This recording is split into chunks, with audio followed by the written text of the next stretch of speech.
नमस्कार, news capital express में आपका स्वागत है। मैं हूं आपके साथ दीप्ति। शुरुआत करते हैं खास खबर के साथ। राजधानी भोपाल में गुलाबी गैंग की कमांडर पूर्णिमा वर्मा ने एक प्रेस कॉन्फ्रेंस कर मध्य प्रदेश के कानून व्यवस्था और मध्य प्रदेश में बढ़ रहे अपराधों को लेकर चिंता जाहिर की और उन्होंने गौरीशंकर बिसेन के मामले में शिवराज सिंह चौहान को देते हुए कहा है कि वीडियो में स्पष्ट दिख रहा है कि किस तरह से उन बच्चों को तू आ गया और उसके बाद भी अब आज 15 दिन से ज्यादा इस घटना को गठित हुआ हो गया है, लेकिन इस पूरे मामले में कोई कार्रवाई नहीं की गई। मुख्यमंत्री एक तरफ तो मध्य प्रदेश में अपराधियों के खिलाफ और महिला अपराधों के खिलाफ बड़े बड़े वादे करते हैं, लेकिन वीडियो वायरल होने के बाद भी इस पूरे मामले में उन्होंने अभी तक कोई कार्रवाई नहीं की है।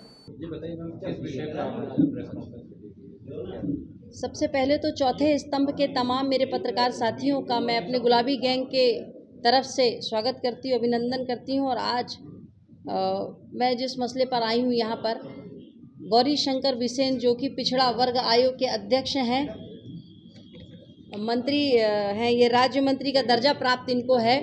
पिछले कुछ दिनों से एक वीडियो वायरल लगातार हो रहा है मध्य प्रदेश के अंदर, पूरे देश में, इंस्टा पर, ट्विटर पर, फेसबुक पर, तमाम सोशल मीडिया पर एक जो वीडियो वायरल हुआ है, इसके खिलाफ मैंने प्रथम दृष्टा के आधार पर धारा 7 आईपीसी धारा 7 पॉक्सो की मांग की है और भारतीय दंड संहिता 354 के तहत अपराध कायम करने की लगातार मैं मांग कर रही हूँ शासन से, प्रशासन से, लेकिन अभी तक इस पर कोई संज्ञान नहीं लिया गया है, इस पर कोई बयान नहीं किसी ने दिया है।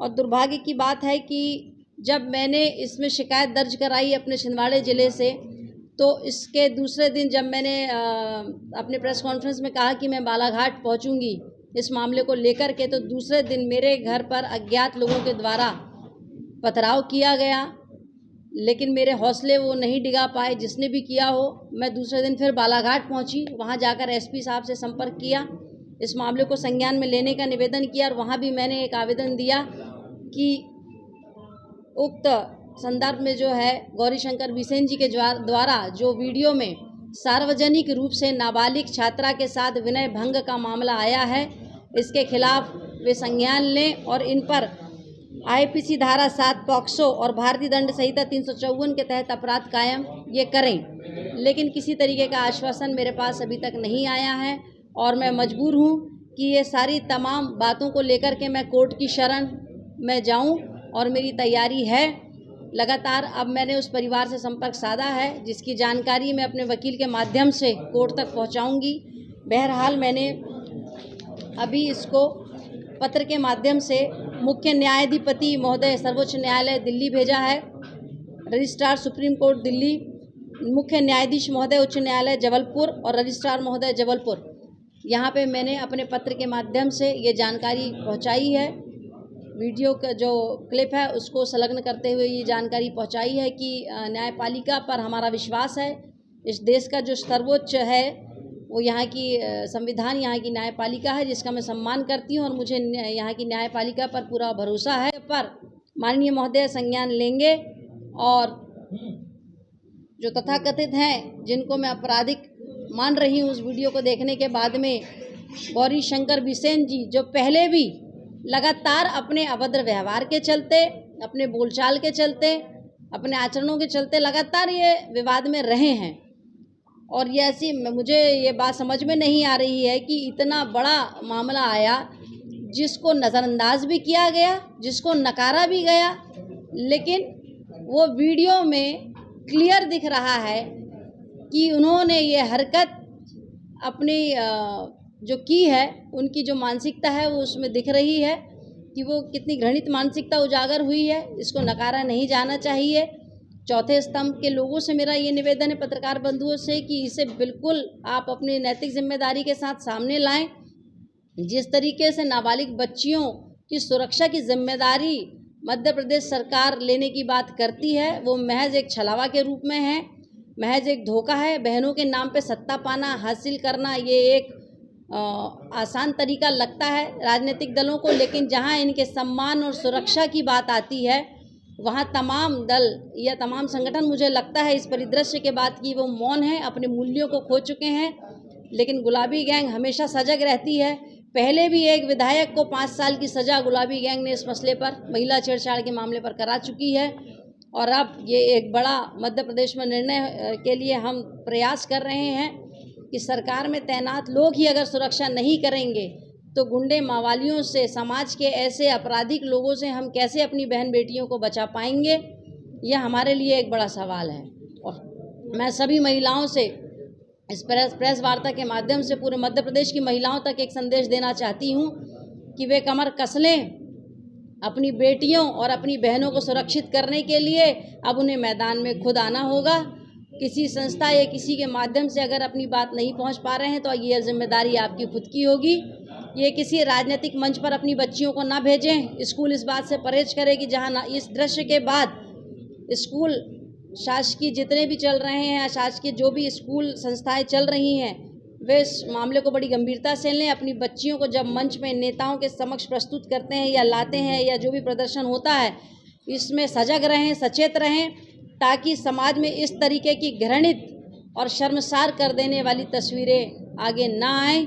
इस वजह से आज मैंने भोपाल में प्रेस वार्ता रखी और अपने संदेश को देना उचित समझा। शिवराज सिंह चौहान जी जो बेटियों के मामा हैं, बहनों के भाई हैं, वो मेरे सामने इस वीडियो को देखें और गलत नकार दें जो हरकत उसमें हुई है और मुझे हथकड़ी डालकर जेल में भेज दें। अगर वो झूठ है तो वो झूठ नहीं है, जो दिख रहा है वो झूठ नहीं है, जो प्रदर्शित है वो झूठ नहीं है। उस पर अगर ये अपने आप को निर्दोष साबित करते तो आए ना गौरीशंकर बिसेन जी, उस बेटी के परिवार को लेकर सामने आ जाए, बोले ये मेरी नातन है, मैं सर पे हाथ रखता हूँ। ये इनके संस्कार हैं कि बेटियों को ऐसे छुआ जाता है। ये फोटो झूठ नहीं बोलती, ये मैंने इसको उठाया है।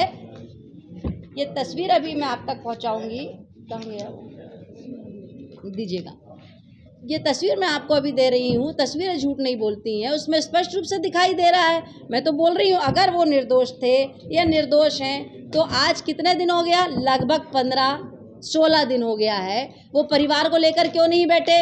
वो बोलते हैं बालाघाट का लोग मेरा परिवार है, वो बोलते हैं उक्त संदर्भ में ये जो लड़की का विषय है वो मेरा परिवार है, तो लेकर आ जाए ना अपनी नातन को सामने और बोले कि वो परिवार सुरक्षित है।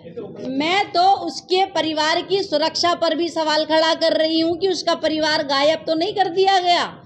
भाई इतने ताकतवर लोग हैं सत्ता में, उसके परिवार को गायब तो नहीं कर दिया गया। मैं तो मांग करती हूँ शासन प्रशासन से, मैं मांग करती हूँ गौरीशंकर बिसेन जी से कि अगर वे निर्दोष हैं तो उस परिवार के साथ मध्य प्रदेश भोपाल की राजधानी में बैठे उस परिवार को लेकर के।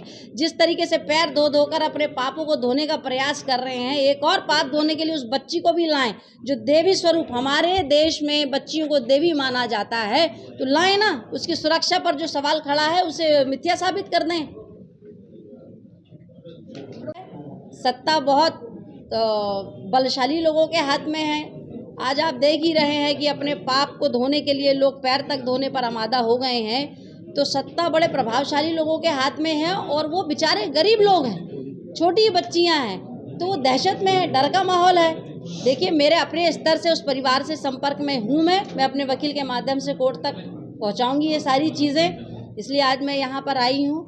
और रही राजनीति की बात, तो ये मुद्दा सार्वजनिक रूप से समाज का मुद्दा है। चौथे स्तंभ को पारदर्शिता के साथ इसको प्रस्तुत करना चाहिए ताकि हमारे घर की बेटियां भी सुरक्षित रहें। आप जब यहाँ काम कर रहे हैं तो आपकी बेटियां स्कूल जा रही हैं, क्या पता किसी नेता का वहाँ प्रदर्शन हो, क्या पता किसी नेता का कोई प्रोग्राम हो, तो ये आपके लिए भी एक सवाल है, क्या आपकी बच्चियाँ सुरक्षित हैं?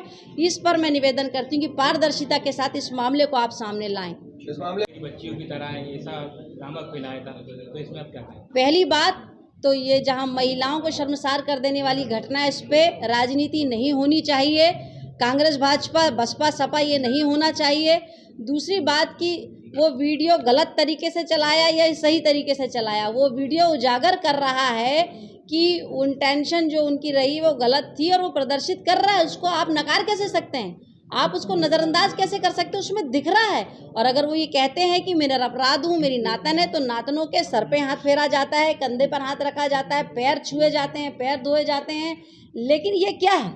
ये जिस तरीके से छाती पे हाथ चला है वो बिल्कुल वीडियो में उजागर है। तो ये घृणित कार्य को आप नज़रअंदाज न करें और नकारे नहीं। सभी राजनीतिक दलों को संदेश देती हूँ कि वे इनके खिलाफ मोर्चा लें और ऐसे लोगों को आजीवन संसद और विधानसभा से बहिष्कृत किया जाना चाहिए। इनको आजीवन राजनीति समाज में करने का अवसर नहीं दिया जाना चाहिए।